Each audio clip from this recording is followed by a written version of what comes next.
Right now, sunny skies for the final round of tournament play. Chris is tracking what to expect today at the AmFam Championship and for your work week ahead. Plus, it's that time of year. There are a number of construction projects in our area. We'll run through the road closures you need to know about. They advertised that it was a safe, comfortable trip, and it wasn't. It was dangerous. Plus, if you have older family members or loved ones with a disability traveling out of the country, you'll want to see the important message from today's Call for Action report. From the Channel3000.com Alert Center, this is News 3 Now This Morning. Good morning. It's 6:30 a.m. on June 23rd. I'm Keely Arthur with meteorologist Chris Reese. We both have our yellow on because it's a very sunny morning, but will it last? It won't. We're already watching some showers and thunderstorms that have moved in already. So it's been quick to get here this morning, and I do think we're going to see rounds of that going throughout the day. Keely, let's go ahead and start with high-resolution Doppler, just showing you where some of these showers and thunderstorms are right now. You have some light rain moving through Madison. Thankfully, a lot of the lightning with this has turned off. In fact, as we put this into motion over the last 12 hours, notice how a lot of that moved in from the south and west. As it moved in, it began to fall apart, though. So that's what we're looking at right now. We zoom things out across the upper Midwest as a whole, and really we've seen a very large complex of showers and storms kind of fall apart this morning. I do think, though, we may get more of that going into the afternoon and evening. So here's a live look outside of the station right now. We had some sunshine, but now the rain's moving through. That'll move on out. Temperatures are comfortable, 66 degrees right now. A lot of folks into the upper 60s, 68 in Janesville. We're going to keep these warm temperatures going through the day. I do have a storm icon at every hour just because at any point today, you may see a shower or a thunderstorm, but I do think we're going to see several dry hours during the day as well. All right, so maybe some wishful thinking with this color choice today. It's okay. When it's cloudy, we bring the sunshine. That's what we do. Thank you so much, My Chris. pleasure. Well, just into the Channel 3000 Alert Center overnight, 2 people are booked into the Dane County Jail this morning on charges of carrying a concealed weapon and obstructing an officer. Around 9:30 last night, Middleton police responded to reports of possible gunshots in the area of 2110 Allen Boulevard. When they arrived, they found a handgun and 8 people nearby. 2 people were arrested, but police are continuing to investigate this morning and asking that you please call Middleton PD if you were in that area overnight or know anything. In Madison, authorities are looking for 2 suspects this morning after a man says he was hit on the back of his head at the 500 block of West Mifflin just after 1:30 this morning. The suspects allegedly stole cash from the victim, then ran away. Luckily, the victim was not injured and did not seek medical treatment.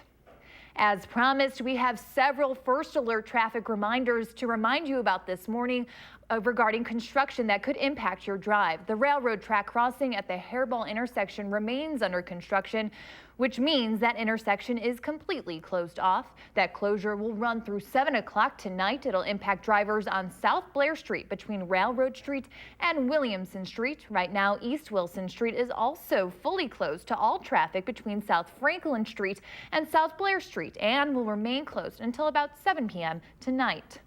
If you're planning on getting on I-3990 from the Beltline, you might have to rework your route this week. The westbound lanes of the Beltline entering the I-3990 interchange will be closed from 7 at night until 6 in the morning Tuesday and Wednesday. Traffic will be sent north on the interstate to Highway 30 at the exit of 138B and south on US 51 Stoughton Road. Another closure to look out for will be at the northbound I-3990 ramp to the westbound Beltline. The ramp to I-3990 southbound will also be closed both nights and detoured using Highway 30 and US 151. And if your drive takes you through campus, starting tomorrow, the westbound stretch of West Dayton between South Park Street and the East Campus Mall will be closed. That's the block of Dayton between Park Street and the Kohl Center. Crews there will be doing utility work. That closure is expected to last 6 weeks. Well, consider yourself warned. The State Patrol says it plans to conduct aerial enforcement along I-3990 in Dane County on Tuesday. They'll use planes and ground units to enforce traffic laws. Aerial enforcement from earlier this month resulted in 32 traffic stops. New information this morning. In a last-minute reversal, President Trump has delayed his plan to raid undocumented immigrants here in the U.S. On Twitter, the president said, at the request of Democrats, I have delayed the illegal immigration removal process for 2 weeks, in contrast to a statement he gave to reporters earlier this weekend. They came into our country illegally, and we're taking them out legally. We're bringing them back to their country. The anticipated raids had targeted more than 2,000 people across 10 major U.S. cities, drawing mixed reactions from leaders across the United States, including House Speaker Nancy Pelosi and Democrats in major U.S. cities who were critical. In California, Governor Gavin Newsom urged undocumented immigrants to know their rights. Without a warrant, you do not have to open the door. You have the right to due process. You have the right to legal representation.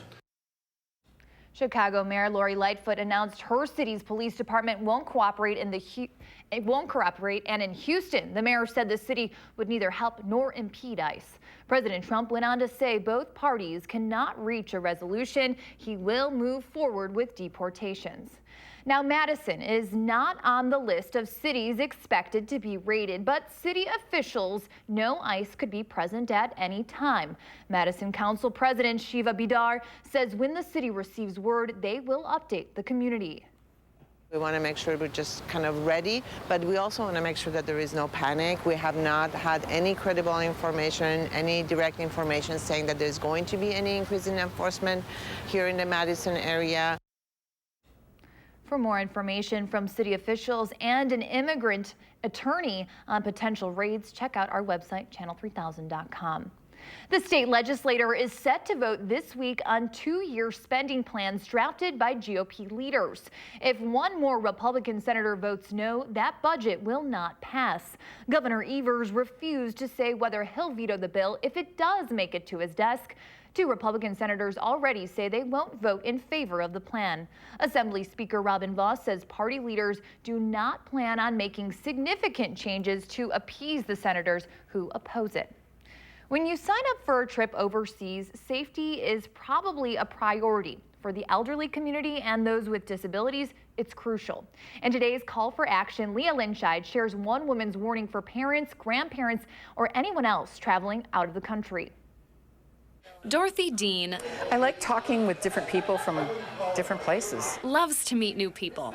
I've been to Europe. It's why she's so well traveled. Peru was the first time I traveled South America. That's not why she agreed to meet with us, though, a little closer to home at a diner in Johnson Creek. I was scared. Dorothy uses a walker to get around these days. It's a result of a decades-old soccer injury. It's never stopped her, though, from finding adventure and new friends. But she didn't expect to find fear, too, on that trip to Peru. That they advertised that it was a safe, comfortable trip, and it wasn't. It was dangerous. It was put on by an agency out of Minnesota, specializing in disability and elderly travel. Dorothy did her due diligence, researched the company online, and spoke with employees over the phone. She paid $10 grand for that trip, but she says 2 excursions left her feeling unsafe and unsupported. The first, a trip to Machu Picchu that was put on pause for a local parade, leaving her group stuck in a van for 4 hours. For one thing, it's just not safe to put people in a van where there's no way out. There was no lift, there was no ramp, and even if there were, we all needed help. We all needed assistance getting out. The second, a trip to the coast. We were taken to what they called a mall. We were never prepared for what the weather was or what the mall was actually like. And it was actually an open-air shopping area right on the Pacific Ocean. And we were there from noon until 9 p.m. And we had one meal. And as it got darker and darker and colder, the wind blowing off the Pacific, plus the rain, we had no cover. We were stuck. And that was dangerous, too. It's taken a while for Dorothy to come forward about her experience. Since then, she's been filing complaints with every agency she could find. I had to come to terms with the fact that this was not a normal trip, even for people that are in their 20s with total good health. We asked AARP, DATCAP, Disability Rights Wisconsin, and Employment Rights Incorporated whether Dorothy would be protected by the Americans with Disabilities Act, and there was no clear yes or no answer. The ADA does specify that transportation services have to support equal service for people with disabilities by operating accessible vehicles, among other things. So, where can you turn to then if your parents or grandparents want to take a trip like this? Unfortunately, even though we're not able to do much, I try to get her story out there to other people. The best AARP can suggest is do your research and make sure you're comfortable with a company before booking with them. Should you have a bad experience, you can call their helpline. Those volunteers will help connect you with resources or help you figure out what the next step is in the process. Dorothy suggests preparing for the worst with emergency contact information on hand during your trip. For a woman who lives for new friends, caution will now come first for her next adventure. With this News 3 Now Call for Action, I'm Leah Lynchide.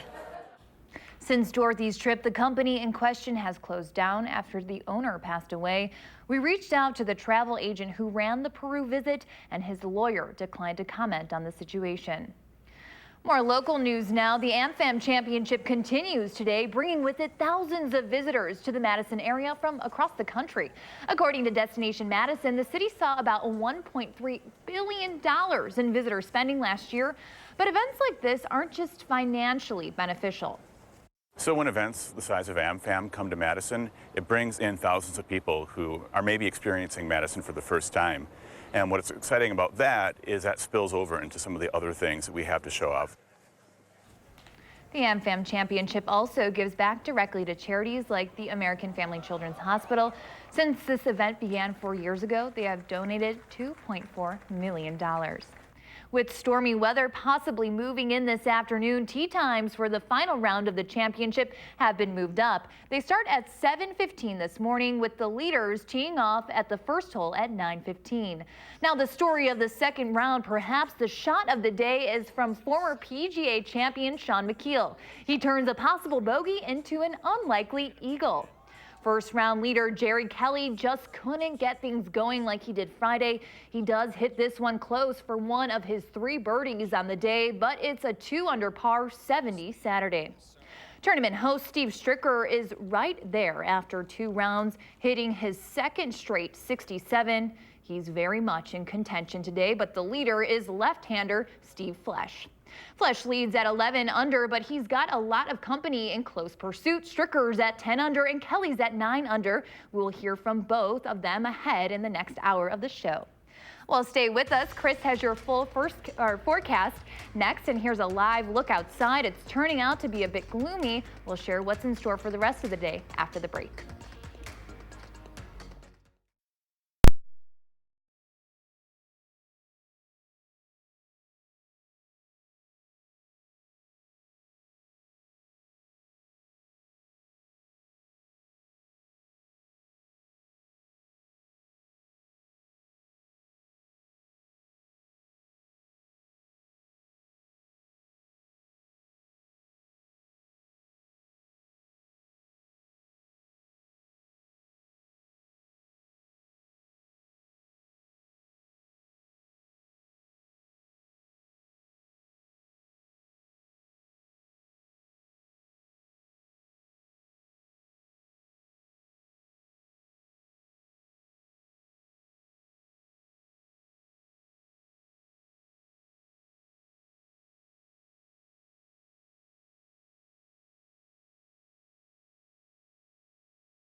Well, we do have some showers and thunderstorms out there this morning, and I do think most of those are showers. Not a lot of lightning showing up as you assess the radar, but we are watching it this morning. Thankfully, this line is narrow as it moves through, and it's actually fallen apart somewhat as we've gone through the past couple of hours. You look out across the upper Midwest, here's what we've seen going through the overnight hours. Notice we have this large complex of thunderstorms that's really dwindled down to this little line of rain that we have moving through the area right now. But things still remain active across much of the upper Midwest. Of course, we're going to watch how that's going to impact our weather going through the rest of the day as well, as we do have several disturbances getting ready to work their way our direction. We've seen the cloud cover in the showers outside of that, and that's what we are still dealing with. Temperatures, though, do remain into the 60s right now. 66 here in Madison. Winds coming out of the east and southeast at 9 miles per hour. You go down towards Janesville, that's where the temperature is 68 degrees right now,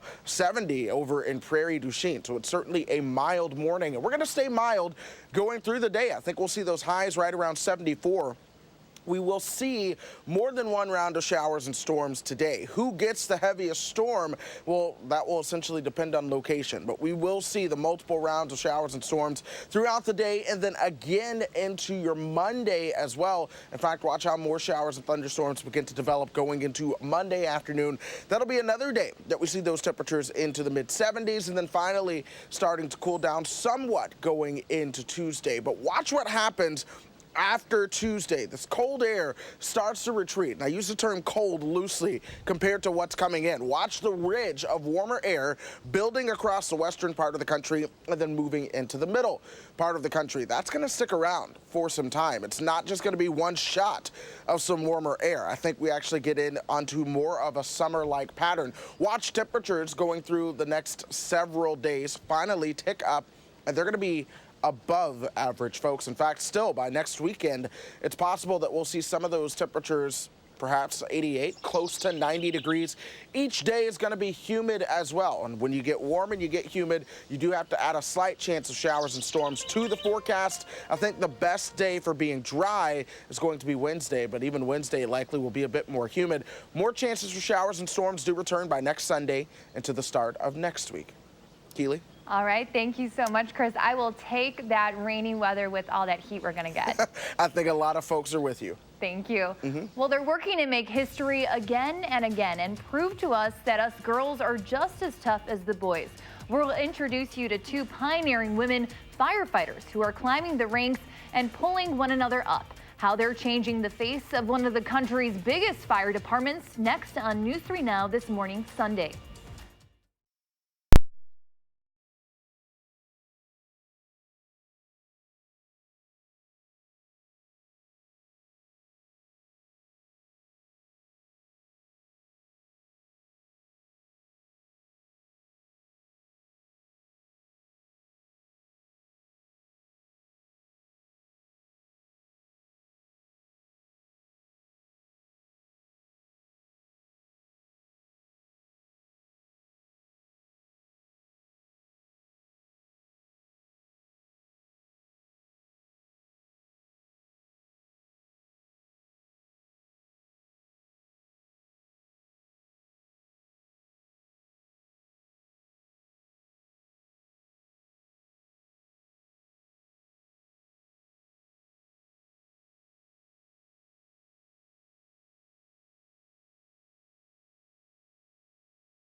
Welcome back. CBS's Profiles in Service series highlights Americans who dedicate their lives to helping others. This morning, we are focusing on the only 2 female battalion chiefs in the Washington, D.C. Fire Department. When they first joined the D.C. department, just 35 of them were women. Now, over 2 decades later, these 2 women have climbed the ranks and are helping to change the look of the city's bravest public servants. Every year, firefighters in the nation's capital protect some 700,000 residents and more than 20 million visitors from around the world. When we show up, it's your worst day, and it's our responsibility to help you out on your worst day. Battalion Fire Chiefs Queen Anune and Keisha Clemencia say the job is tough on anyone. You have to have the spirit of giving. You can't have never run, never competed in sports. This is what you would call a professional athlete. You got to be physically strong and mentally strong. Absolutely. You're going to see things that's going to be devastating to you, that's going to last in your memory forever. It's how you deal with that. Everyone doesn't fly airplanes. Not everybody's going to run in a burning building. For women, there are other challenges. A man can walk in a firehouse for the first time, and they will look at them and assume that they can do their job until they prove otherwise. When us females walk in the firehouse, they assume that we can't until we prove otherwise. The chiefs learned that lesson soon after joining the department in the early 90s. Once you get out of training academy and you realize when you go out into the companies, they all know your name, the members know where you're getting a female assigned at. So at that point, I knew the seriousness and that we were minorities, true minorities. Did some people, did you get the sense, think you shouldn't be there? Oh, yeah, absolutely. Less than 4% of firefighters nationwide are women, and the largely all-male environment has at times fostered discrimination. More than half of the women firefighters surveyed nationwide report feeling shunned or isolated, and 43% said they experienced verbal harassment. I had some rough times where I was accused of just sleeping around with all the firefighters in one house. That must have been extremely hurtful. It infuriated me so much that it motivated me to do more, and for me, my revenge was success. Anune says you show women belong by doing your job well. I think if I'm here and I'm not representing myself as a professional and changing the climate for women officers, then I haven't done my job. I'm here to make things better. To become only the 3rd female battalion chief in the department's 135-year history, Anune leaned on her mentor, D.C.'s first female firefighter, Bea Rudder. Seeing her in position, even in 1991, where there weren't many women, it was inspiring. And when I talked with her, I said, I'm gonna be in charge one day. She said, well, you better know your stuff. Good morning, good morning. Anune now oversees 50 firefighters at 6 firehouses and is passing on that same encouragement to the next generation. Is she tough? She's a really tough chief. She cuts me no slack. Jasmine Jones, who graduated from the academy in January, still hears some say the firehouse is no place for a woman. They think I can't do it, so you just have to prove them wrong. Give them a reason to be like, we need more women like you to want to do this. I think we do the job better than the guys anyway. Do you still hear naysayers? Absolutely, absolutely. That will never go away. What's their argument? That we didn't earn it, that we don't deserve it, or they're giving us this position because of the climate of women and empowerment. So I'm like, okay, well, if that's your opinion, that's your opinion. I know what I've done to get to this point. I hear it, I love it. You love it? I embrace it because, like you said, they know it takes a bad female to be in the fire department. And as they get close to retirement, the chiefs have personal goals. Anune is hoping to change the department's culture so that more women can sign up and excel. And Clemencia is also setting her sights high, hoping to advance up the ranks in the department and break even more glass ceilings. There's a full hour of news ahead on News 3 this morning, Sunday. Next, we're running through the day's top stories. But first, here's a preview of what's to come on an all-new For the Record. Good morning, everybody. I'm Neil Heinen. Today on For the Record, we will update you on the results of the Capital Area Regional Planning Commission's Greater Madison Vision Survey. More than 9,000 people took the survey on regional growth priorities, and the results are fascinating. I'll be talking about it with a Greater Madison Vision Steering Committee members Larry Palm, Susan Springman, and Bishop Harold Rayford. And that's coming up this morning at 10:30 on News 3 Now.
Right now, we go behind the scenes of Madison's newest bar, a sober bar, the new trend that's now hitting our city, and why the owner expects business to boom. From the Channel3000.com Alert Center, this is News 3 Now this morning. Good morning. It's June 23rd. I'm Keely Arthur. We'll get a check on weather with Chris in just a second, but first, here are 3 things to know about as you get started today. 2 people are booked in the Dane County Jail this morning on charges of carrying a concealed weapon and obstructing an officer. Around 9:30 last night, Middleton police responded to reports of possible gunshots in the area of 2110 Allen Boulevard. When they arrived, they found a handgun and 8 people nearby. 2 people were arrested, but police are continuing to investigate this morning and asking that you please call Middleton PD if you were in that area overnight or know anything. The state legislature is set to vote against a 2-year spending plan drafted by GOP leaders this week. If one more Republican senator votes no, that budget will not pass. Now, Governor Evers refused to say whether he will veto the bill if it does make it to his desk. 2 Republican senators already say they won't vote in favor of the plan. Assembly Speaker Robin Vos says party leaders do not plan on making significant changes to appease the senators who oppose it. The AmFam Championship continues today, bringing with it thousands of visitors to the area from across the country. According to Destination Madison, the city saw about $1.3 billion in visitor spending last year. But events like this aren't just financially beneficial. The AmFam Championship also gives back directly to things in our area like the American Family Children's Hospital. Since this event began 4 years ago, they have donated $2.4 million. We will have more highlights from round 2 of the tournament just ahead after 7:30. And Chris Reese joins us with our forecast to share how things looking out on the links and beyond this Sunday. Hi, Chris. Good morning, Keely. That's right. We're looking at some showers and thunderstorms out there right now. Now, a lot of this is more so shower activity that has been falling apart over the past couple of hours. So that's certainly some good news. In fact, we put this into motion. Notice you have a much larger complex that moves in, and then it thins out into this little line of showers and thunderstorms that's moving through right now. Across the upper Midwest, this is overall what we've seen going through the past several hours, but I don't think we're going to be done. I think we're going to see more showers and thunderstorms develop into the afternoon. So we're cloudy right now. I do think we'll see some sunshine at times. Temperatures are at 65. Winds coming out of the east at 22 miles per hour. So it's very breezy out there as well. 68 in Janesville, Boscobel, and Prairie du Chien, both at 70 degrees. I've put the storm icon at each hour going through the day simply because I do think we will have a chance of storms going through each hour throughout the day, but I do think we'll see several hours of dry time as well, and perhaps a few peaks of sunshine at times. But you'll want to make sure you keep your umbrellas handy into Monday, too. Keely? Thank you, Chris. So we have several first alert traffic reminders this morning about construction that could impact your drive. The railroad track crossing at the Hairball intersection remains under construction, which means that intersection is completely closed. That closure will run through 7 o'clock tonight. It'll impact drives on South Blair Street between the railroad and Williamson Street. Right now, East Wilson Street is also fully closed to all traffic between South Franklin Street and South Blair Street and will remain closed until around 7 o'clock as well. If you're planning on getting on I-3990 from the Beltline, you might have to rework your route this week. The westbound lanes of the Beltline entering the I-3990 interchange will be closed from 7 at night until 6 this morning, Tuesday and Wednesday. Traffic will be sent north on the interstate to Highway 30 at exit 138B and south on US 51 Stoughton Road. Another closure to look out for will be at the northbound I-3990 ramp to the westbound Beltline. The ramp to I-3990 southbound will also be closed both nights and detoured using Highway 30 and US 51.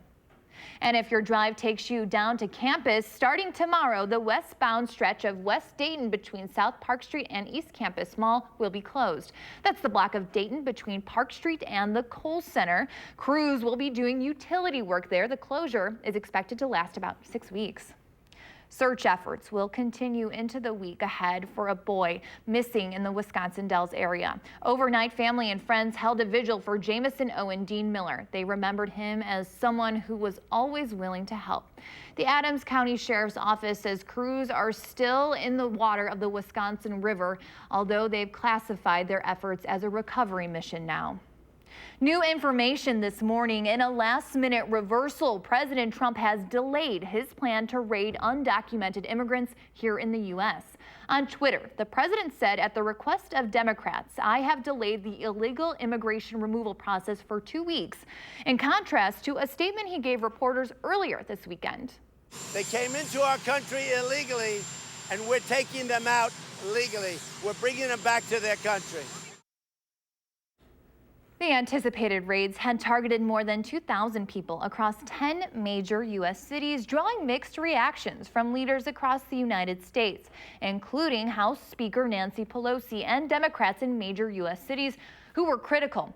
In California, Governor Gavin Newsom urged undocumented immigrants to know their rights. Without a warrant, you do not have to open the door. You have the right to due process. You have the right to legal representation. Chicago Mayor Lori Lightfoot announced her city's police department won't cooperate. And in Houston, the mayor said the city would neither help nor impede ICE. President Trump went on to say if both parties cannot reach a resolution, he will move forward with the deportations. Now, Madison is not on the list of cities expected to be raided, but city officials know ICE could be present at any time. Madison City Council President Shiva Bidar says when the city receives word, they will update the community. We want to make sure we're just kind of ready, but we also want to make sure that there is no panic. We have not had any credible information, any direct information saying that there's going to be any increase in enforcement here in the Madison area. For more information from city officials and an immigration attorney on potential raids, check out our website, channel3000.com. They are popping up all over the country. They're called sober bars. They've shown up in cities like New York, Los Angeles, San Francisco, and now Madison. The new bar, Noosh, is on Regent Street. News 3's Jamie Perez tells us about the benefits of a bar barring alcohol. There's a new place in town for those who are sober curious. Inside these colorful walls is a bar you're probably not used to. You know, you want to have a nightlife that isn't centered around drinking alcohol. So there are people in this world, it's hard to believe since we are in Wisconsin that those people exist, but there are people who want to socialize after 9 p.m. without having to go to a bar. Layla created the first sober bar in Madison, a place where you can go out and socialize without the pressure of feeling you need to have alcohol. It's sort of a social science project that I'm doing on my own just to see what will happen. These drinks are for the people who want all the looks of having something with alcohol and staying out late without dealing with the side effects we all know alcohol can bring, or for those whose bodies just aren't what they used to be. It's great to have a drink. I'm not here trying to say like I'm an alcoholic and I, want to be sober or something for the rest of my life. I love Bloody Marys. I love a good beer. I just want options in life. This is Layla's second option. She has owned an actual bar before. It was just really depressing to watch people essentially poisoning themselves so that I could get money and I could pay my bills. And I don't ever want to, make money that way. This new option was sparked by something personal. Layla said her friend is a recovering alcoholic and she wanted to support that friend in any way she could. Would talk to them about this, well, what if there was this type of place? Would that be helpful for people in your circle and in your network and people going through the same situation that you're going through? And they said, yeah, it would. And so they're spreading the word in that circle and people who are in recovery. Since there's no alcohol, anyone of any age is welcome. They have food in their kitchen and pop-up food vendors from time to time. Layla also says she's trying to add a DJ as well. There are a lot of students in this area. There's a lot of students who are under 21 that kind of need something to do at night. If they want to meet up with somebody, they can come and meet up with them here. If high schoolers want to come in here, they're legally allowed to. It's a new concept for Madison, but Layla thinks this can be for those who don't like to drink but do like to go out. It can happen. All of these things can happen without a beer in your hand, and as crazy as it can kind of be to fathom that, it's possible. In Madison, all the fun things that you can get at a bar or a club. Minus the hangover. Jamie Perez, News 3 Now. The bar is open Thursdays through Saturdays from 4 p.m. to midnight, although the owner says if you're there at midnight, she won't kick you out. Still ahead, it's a gloomy Sunday morning. Here's a live look outside. Chris has your full first alert forecast next.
Well, the sun now starting to reemerge after one round of some showers moved through this morning. I think we'll see multiple rounds of showers, but enjoy the sun that is starting to peek back out from the cloud cover. Here's high-resolution Doppler right now. Most of that rain now moving away from Madison after it's moved through, going through probably the past hour or so. We do still have some storms developing back to the south and west, though. Parts of northeastern Iowa. We're going to have to watch those because those will likely be moving into our viewing area as we go through the next couple of hours. Things still do remain very active, however, across much of the Midwest. Here's the overall picture. We still have a stationary front just to our south. I think that's going to gradually sneak northward as a warm front for us later. And then we have a wave of low pressure that won't move through until sometime tomorrow. So we're going to remain very unsettled until that moves through tomorrow afternoon. Here's the live look from the station right now. Of course, you do see the cloud cover on the horizon along with some sunshine behind it. Temperatures are in the mid-60s for us right now. Winds out of the east at 22 miles per hour. 68 in Janesville, 70 in Boscobel and Prairie du Chien right now. Notice the mild temperatures in place for all of us. As we go through the rest of the day, I do think we'll see those highs right around 74. More chances for showers and thunderstorms will develop. And honestly, I think this model somewhat underdoes what we're capable of seeing later on this afternoon and evening. So be mindful of that. We'll cool things down into the low 60s tonight. We'll keep some of that cloud cover around, and then into Monday, we'll see another round of showers and thunderstorms developing. And again, I do think this model is a little bit undercooked in terms of what we could see, but eventually that begins to move on out. We'll see some sunshine returning heading towards Tuesday, but once we head towards the middle of the week, what we're also going to begin to see is actually a big warm up. Notice the ridge of warmth that develops across the western half of the country, eventually taking over the center of the country as well. And that's going to stick around for a little bit of time. So as we go through the next 6 to 10 days, look at how we are looking at temperatures that are going to be above average. A lot of June has been cooler than average, but I do think we're going to flip that as we begin to end the month and head into July. So given that, look for the heat and humidity to turn some days with temperatures closer to 90. And of course, with the heat and humidity, we do have to add the slight thunderstorm chance every day. But this is a true summer pattern we're getting into, Keely. I know, it's kind of weird to see a true summer pattern for once. It seemed like winter lasted forever, but let's enjoy this Tuesday of summer while it's here. We were in a winter holding pattern. Yes. All right, thank you so much, Chris. Well, we've been asking you to share your morning with us. Thanks so much for sharing, Patricia. Check out this beautiful sunrise. What does your morning look like? Take a picture and post it on the Channel 3000 Facebook page, on Twitter using the hashtag MyNews3Morning. We'll share our favorites right here on News 3 Now. Looking ahead, Madison School and Community Recreation will be partnering with the Wisconsin Department of Natural Resources for Family Night at the Lake this Wednesday, June 26th. The event encourages community members to experience what local lakes have to offer through pontoon boat rides and fishing lessons. Fishing poles will be available for kids to practice. Family Night at the lake will take place from 5 to 7:30 p.m. at the Tenney Pontoon Boat Pier on Sherman Avenue. And if you don't make it to that one, no worries. 2 additional family nights scheduled for Monday, July 15th and Monday, August 5th. Summer is here, and unfortunately, so are the mosquitoes. It's Mosquito Control Awareness Week, and we're calling in the professionals to help. We'll share some of the best ways you can keep yourself bite-free this season. That's next on News 3 Now this morning.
The weather pattern remains active across the middle part of the country. More showers and thunderstorms, some of those likely to impact us going through today. Here's Doppler track as we speak. Notice a large complex of showers and storms from parts of Kansas through Missouri and Arkansas up through Iowa, and some showers that moved through our part of the country going through this morning. Most of that moving away from us now, and I do think we're going to get in on a period of some sunshine trying to peek through this cloud cover, but I don't think we're done with the showers and storms going through the rest of the afternoon. Temperatures are mild, though. 65 in town right now. Janesville at 68. Boscobel and Prairie du Chien both at 70. So we're going to keep the mild day around. It's also going to be very humid.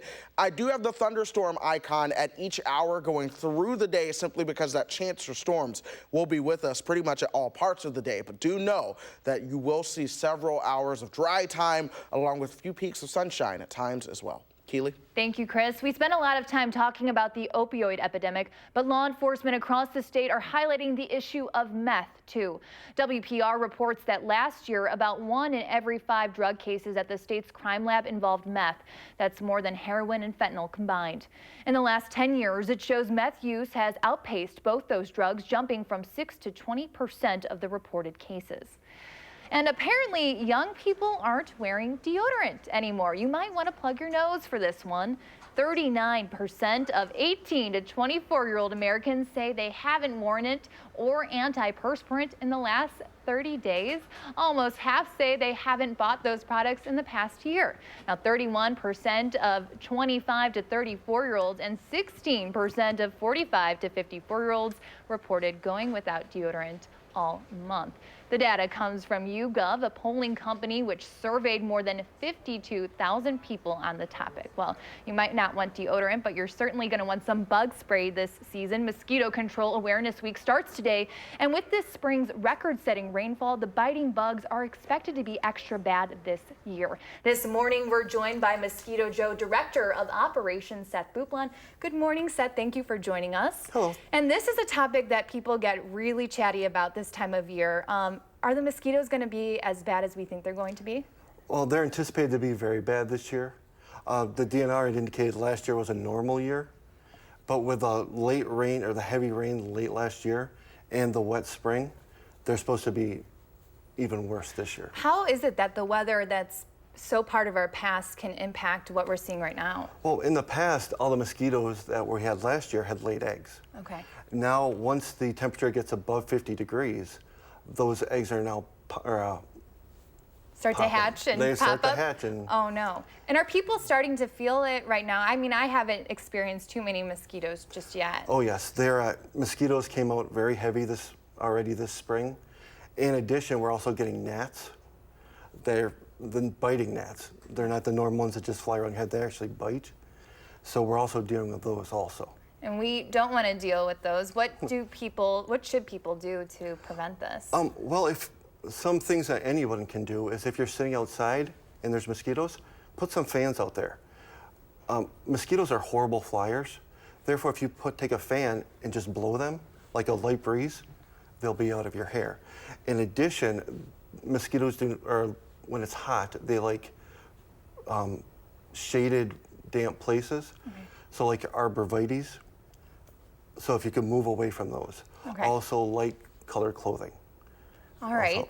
And should people, I mean, if it gets really bad, is it worth, maybe spraying your yard? And how often should you do that? Well, the first step you should take is go around your yard and look for anything that may have stagnant standing water, like kids' toys, flower pots, canoes, and tip that over. Because the mosquitoes are looking for those wet conditions. Any stagnant water is a perfect breeding ground. I mean, a mosquito can lay 100 eggs in a bottle cap full of water. Wow. So that is the first step, is just get rid of any standing water you may have. The second step would then be to call a professional to come out and spray. Now, there are synthetic options, there are natural options, and they're very effective now. All right. Well, very good advice, and hopefully people can stay pretty bite-free this season. Thank you so much for joining us, Seth. You're welcome. All right, well, there's a half hour of news here ahead on News 3 this morning. Sunday next, we're running through the morning's top stories. And Disney's musical, A Little Mermaid, made a splash on Broadway in 2008. Now you have a chance to see it on stage at the UW Memorial Union. Our Michael Bruno goes backstage to check out 4 seasons production of The Little Mermaid. We'll be right back.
From the Channel3000.com Alert Center, this is News 3 Now this morning.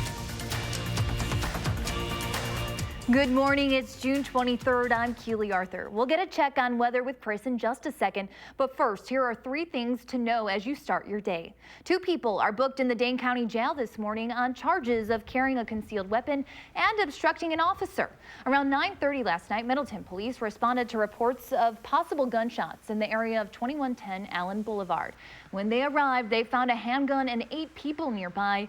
2 people were arrested, but police are continuing to investigate this morning and asking that you please call Middleton PD if you were in that area overnight or know anything. In Madison, authorities are looking for 2 suspects this morning after a man says he was hit on the back of his head at the 500 block of West Mifflin just after 1:30 this morning. The suspects allegedly stole cash from the victim, then ran away. Luckily, the victim was not injured and did not seek medical attention. And a reminder, the railroad track crossing at the Hairball intersection remains under construction, which means that intersection is completely closed. That closure will run through 7 o'clock tonight.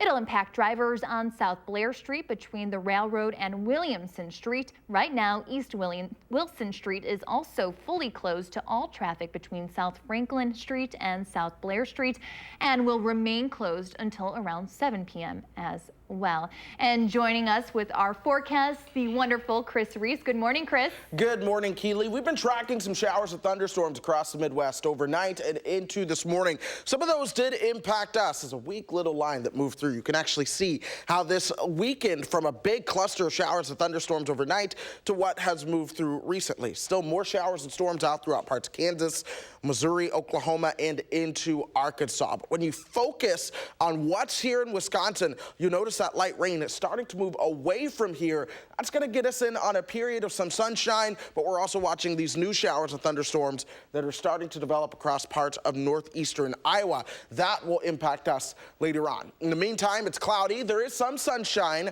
showing through the cloud cover, so that's certainly good news. Temperatures are mild as well. Monroe now at 67. Lone Rock also at 67. Camp Douglas at 63. We're going to watch these temperatures get close to the 70-degree mark. But as long as we have some cloud cover around, it's going to be a little bit harder to approach 80. So I think we're going to approach the mid-70s for those highs today. We'll see multiple rounds of showers and thunderstorms. I do think that future track is actually underdoing some of the coverage that we could see later on this afternoon and evening. And then we'll see more chances for some showers and thunderstorms into Monday as well, with another day in the mid-70s. But beyond that, Keely, we're toasting up. I have some 80s and even temperatures close to 90. And that full forecast. Excited for that heat. Thank you, Chris. My pleasure. It's a classic story by Hans Christian Andersen turned into a beloved Disney movie and then a Disney musical. The Little Mermaid takes the stage at the Shannon Theater in the UW Memorial Union this weekend, courtesy of the Four Seasons Theater. Our Michael Bruno goes backstage to check it all out.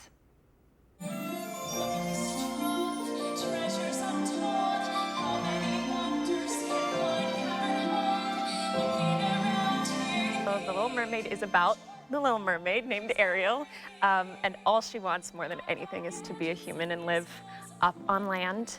And then one day she has an encounter with a prince, and she instantly falls in love with him, which makes her want to be a human even more.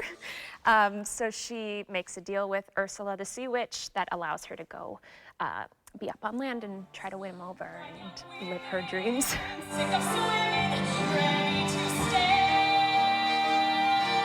And of course, you are the big evil villain in the piece. So tell me a little bit more about your character in the show. She's terribly misunderstood. No, she really is horrible. She, once upon a time, she had lots of power, and then when her little brother grew up, he's a good guy, so he took her power away and banished her, and she's been biding her time, waiting for her opportunity to take over again, and by tricking the Little Mermaid, she's got her shot at fame and glory and power again. She was seaweed and spice and everything nice, and I dreamed and I schemed how to put her on ice. Daddy's little angel, how could I compete with a girl so heaven sent? Just one spell from the shell and back to heaven she went. Sebastian, he is a island character with an accent, and so I tried to incorporate the accent into my character. And knowing that Sebastian likes to help and wants to help Ariel and is Ariel's good friend, I tried to emulate that on stage with Olivia. And the first time you actually got into the costume, what was that like for you? It kind of takes it over you. Like when you just you're in red, you're in the claws, you got the shoes, and you got the accent flowing, and then you see everyone else in their costumes. It's very fun to dive in with their costumes. Careless and reckless behavior. Well, the entire celebration, it was ruined! Completely ruined! This concert was going to be the pinnacle of my distinguished career! And you've also added the incredible Cycropia Dance Company with you. Is that right? Absolutely, yes. When Sarah Marty, the artistic director of Four Seasons, contacted me, I said I had seen a show they had did in the past where it was under the water. And I said it was so cool to have them in the air in their mermaid costumes. It would be really cool if we could collaborate with them. And we contacted them, and they were game. So there's going to be 2 songs that they'll be not featured in, but definitely part of the ensemble, and people will notice them for sure. Sebastian says, come to see the show Little Mermaid. You'll see Ariel, you'll see Flounder, you'll see Sebastian. With stormy weather possibly moving in this afternoon, tee times for the final round of the American Family Insurance Championship have been moved up. They started at 7:15 with the leaders teeing off the first hole at 9:15 this morning. Now the story of the second round, perhaps the shot of the day, is from former PGA champion Shaun Micheel.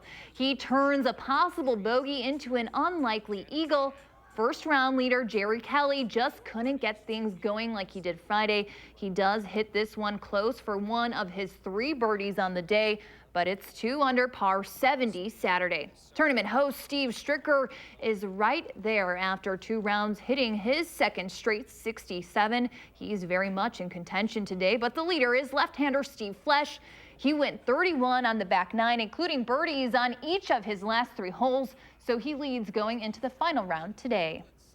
2 good rounds, and it's nice because I haven't particularly played well here in the two previous showings, so nice to play well this year. I'm in position to try to win this tomorrow, and that's a good feeling. And there's a lot of guys bunched up there though, so I imagine somebody's going to come out of that pack with a good round, shoot a good round tomorrow, and that means that's what I'm going to have to do if I want to have a chance to win. I mean, I'm going to be chomping at the bit. There's no doubt about it. You know, one of these times it's going to happen, and, you know, will it be here in Wisconsin? That'd be awesome. So Flesch leads at 11 under, but he's got a lot of company in close pursuit. Stricker's at 10 under and Kelly's at 9 under. John Daly's not out of it either. He shot 69 Saturday to finish 7th under, and he's tied for 9th. Again, the tee times are moved up today. The leaders go off again at 9:15 this morning in the final round. The celebrity foursome of Jack Nicklaus, Brett Favre, Toby Keith, and Andy North drew huge crowds as expected. Favre is always a big draw, but to have what many feel is the best player in the history of golf, well, that's really something. Nicklaus held court with the media before his round, and after his news conference, he stuck around to continue chatting with reporters. As far as Nicklaus' golf game at age 79, he says he hasn't kept score for a full round of golf since 2005. Actually, I enjoy it because it's, as I say, I don't have to keep score. I don't have to have a score. I can hit the ball. We can laugh and giggle a little bit. Just be part of what's going on. I still like to hit a decent golf shot if I can hit it, but I don't. I throw about 85 mile an hour club head speed now. The ball just goes. What's it like to play with someone like Jack Nicklaus? The only way I can describe it is being a priest and serving Mass with the Pope. The Brewers finally ended that 5-game losing streak against the Cincinnati Reds at Miller Park and will be looking for another win today. Maybe things are starting to turn around for the Brewers. A ground ball to short allows 2 runs to score. The Brewers turn a 3-0 deficit into a lead. Josh Hader got called in for 2 inning saves. The Brewers won 6-5 to end their 5-game losing streak. First pitch today is at 1:10, and a bonus, the Mets beat the Cubs 10-2 at Wrigley. And at Breeze Stevens Field, more than 4,000 fans packed in to see Forward Madison FC against North Texas FC and snag a free flamingo. Don Smart got the Flamingos on board in the first half. Here he strikes it from distance for his 2nd goal of the night. The final score, Forward Madison 4, North Texas 1. With rain in our forecast today, your family may be spending some time indoors, and while it can be difficult keeping your kiddos entertained while cooped up inside, we called in Jake from Marcus Point Cinemas to talk about the theater's Dream series and how your whole family can head to the movies on any budget. That's ahead on News 3 Now this morning, Sunday.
Welcome back. With summer break in full swing, Marcus Theaters is turning up the heat at the box office.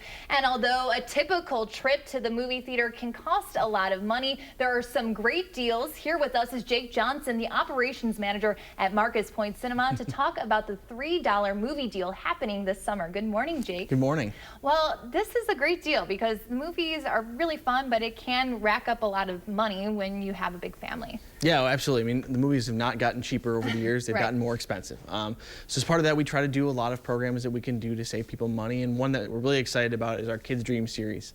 It's a partnership with American Family Insurance in Madison. And it's a great program. We bring back some older Disney movies. It's only $3 for a ticket, or people can go online actually and get off tickets for free.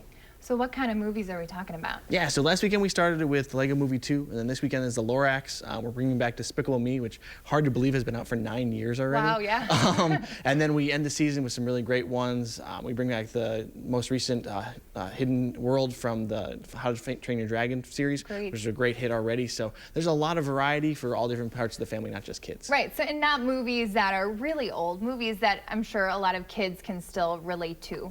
Yeah, and I mean, the greatest part about it, I have a 7-year-old son, and he always talks about what's coming up, Dad, and sometimes it's bringing back the oldest ones that people like the most, especially like things like Despicable Me and the Kids Dream series itself. It always has something for everyone, and maybe you missed it the first time in the theaters, and you come back and see it for $3 or even less on our website. Yeah, a great opportunity to see it again or for the first time. And this is such a good deal. Remind people again, how often is this happening and how much is it? Yeah, so it's every week. It started last weekend, so it's every Sunday, Monday, and Wednesday at 10 a.m. That's at both Marcus Theaters locations in Madison, both the Point Cinema here on the west side and the Palace Theater in Sun Prairie. And then again, you can buy those tickets online. You can print off free passes actually. So if you go to marcustheaters.com/kidsdream, you'll be able to print off free tickets. So yeah, save you that money even more there. And like I said, always summer long until the second week of August. And I imagine that this kind of deal does pack in a lot of people in the theaters. Is it a good idea to buy online ahead of time, or are there availabilities if you arrive there with your kiddo right away? Yeah, so we definitely encourage people to arrive a little early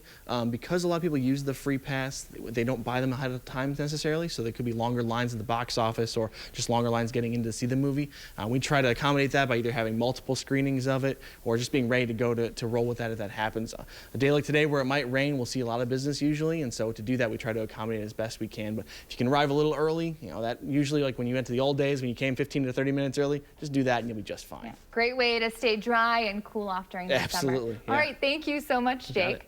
And still ahead, Chris has your full forecast. You're taking a live look over the Capitol. Stay with us here on News 3 Now this morning, Sunday.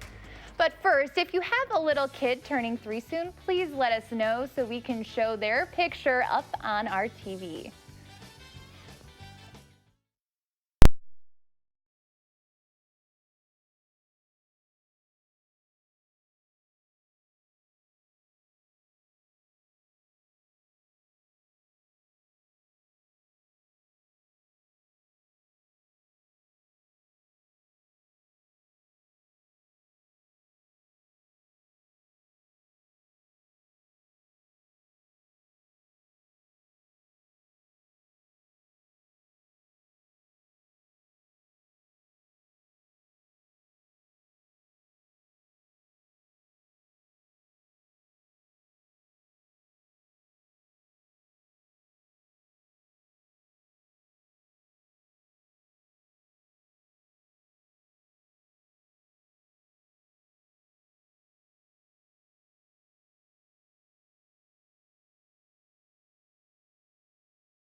Well, we did have some showers and thunderstorms move through overnight and this morning. A lot of that actually fell apart as it moved through. But what we've seen is a new cluster of some showers and thunderstorms developing across parts of northeastern Iowa. I do think that may have an impact on us as we go through the next couple of hours. Now, most of this is northeast of I-80. You're talking Cedar Rapids up towards Waterloo, and that's going to be moving northeastward into parts of southwest Wisconsin as we go through time. Let's put this into motion now. This is the past 6 hours, just showing you that line of thunderstorms that came through and fell apart, and then you see the new area of showers starting to redevelop on the backside of that. But folks, across the Midwest overall, things do remain very active, especially throughout Kansas, parts of Missouri, and into Arkansas.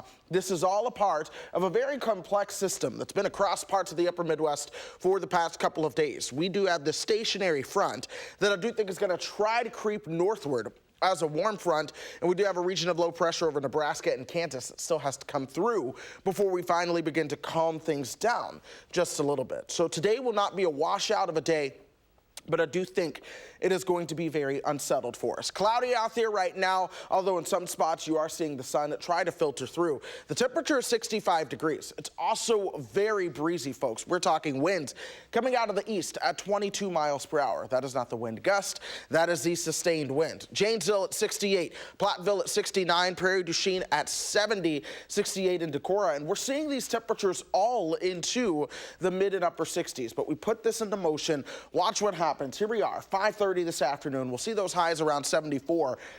I do think that we'll actually see a little bit more coverage of some of the showers and thunderstorms than what we actually see on this model here. But we're going to keep that chance of showers and thunderstorms around, not just through today, but going into Monday afternoon and evening as well. And then Monday with the cloud cover, I do think things will be a little bit cooler for us once again when we see those temperatures probably right around 73 to 75 degrees for those highs. Sunshine, or at least clear skies, will come back into the picture Monday night into Tuesday. But that's where things begin to warm up for us. We're going to watch this big ridge of warmth start to develop across the western half of the country. Watch this pour into the central part of the country and into the upper Midwest. This, folks, will do a number on our temperatures as it sticks around for some time. We go through the next 10 days. We're talking temperatures well above average, close to 90 degrees. It's also going to be very humid during those days. So we have added a slight chance for showers and thunderstorms each and every day because of that, with the exception of Wednesday. We do think Wednesday will have the best chance of staying dry the entire day. But this is summer. Welcome. Summer. And it's right nice. in time. I mean, I know it's not all sunny skies, but yeah, just nice to see something in keeping with the season. Yeah, it really is. So this is it's like one of those days being down in Florida. For me, growing up in Texas, granted it was 20 degrees warmer, but still, you know, it's hot, it's sunny, and then you have a thunderstorm pop up in the afternoon. This is what that is. Feels a little like home. Yes, it does. All right. Sure. Thanks so much, Chris. Well, there's more news ahead all day long here on News 3 Now. And then tomorrow morning, we'll have the latest update on President Trump's plan for potential ice raids and how that could impact our city. But first, celebrating a new generation of heroes. While many schools honor new high school grads this time of year, we'll introduce you to one that's celebrating students who are not headed to college, but instead the military. Thanks for watching News 3 Now this morning, Sunday. We'll be back.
High school graduation season is coming to an end, but while most schools celebrate their college-bound students, some districts are also honoring graduates who decided to enlist in the military. Vladimir Duthiers has the story of a group that's honored high schoolers heading into uniform for a decade.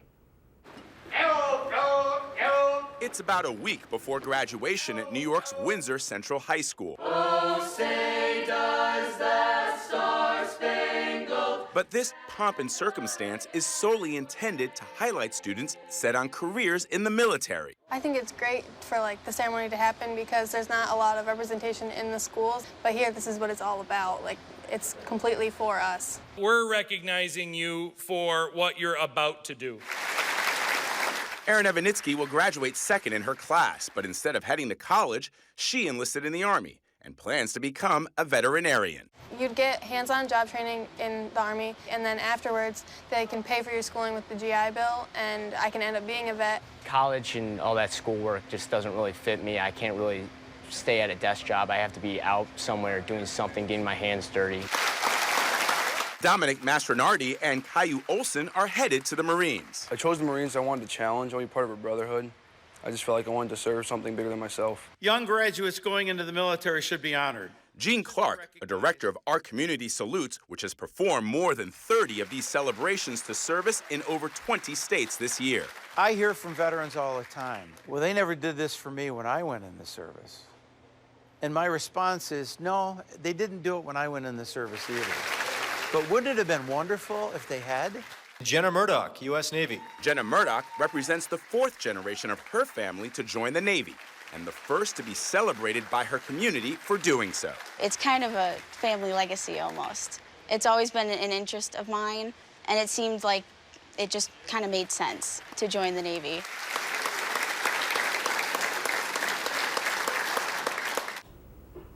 And Jenna wants to become a physical therapist. She plans to pay for her education using the GI Bill. Well, it's kind of gloomy despite our sunny attire. Weather. Just carry the sunshine with your attitude today. That's what people are going to need.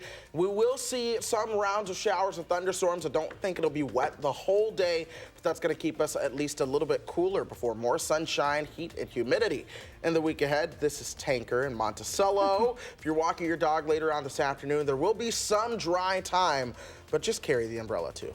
Good way to end the show with Tanker. Thanks for watching. We'll see you tomorrow.